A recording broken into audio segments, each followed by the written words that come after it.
Taylor Behn-Tsakoza is ready to share her truth and the truth of her nation, a long way from her home in Fort Nelson First Nation, British Columbia. And I still don't like that you're going to the house of ill repute. I know. She's a delegate with the Assembly of First Nations, seeking an apology from Pope Francis in Rome this month. Hope something good comes out of it. My brother Greg, he's in the back seat of the car. It was a little blue car. And then he's just crying out the window, and me, I'm crying outside because I want to go. Yeah, it was. Behn-Tsakoza is dene, a youth representative attending the trip and an intergenerational survivor of residential school. And you know, being raised by a single mom, all my aunties, uncles had a hand in raising us. So it was like just seeing them struggle every single day to, you know, be proud of who they are, where they come from. Yeah, it's hard. So here's the Behn family, which is my mom's brothers and sisters. She lives with the effects of residential school every day. I think for myself, it's like, you know, I can't speak my language, and that's one thing I really wish I could.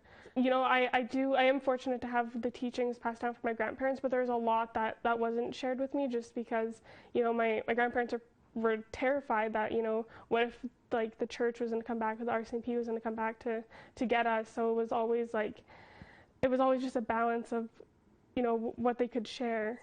Leaving for lower post was exciting because all of my brothers and sisters had gone in previous years, and I was happy to finally be able to go with them.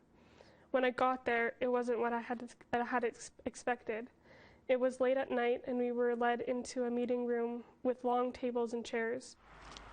On June 21st, 2021, Lower Post Residential School came crashing down in a ceremonial demolition. You know, just hearing their stories of like how, you know, the times that they first walked in there to the time that they're standing there watching it being demolished was, you could feel the healing in their voice and hear it. And so I think that, you know, these are the steps. That's just one step we're taking in reconciliation, and this trip to the Vatican is another. Behn-Tsakoza says she'll blend her family's story and advocate for youth involvement in healing processes. I'm hopeful that we are going to hear the words, "I'm sorry," from Pope Francis come next week. And if we don't hear it, you know, we're not going to stop until we do.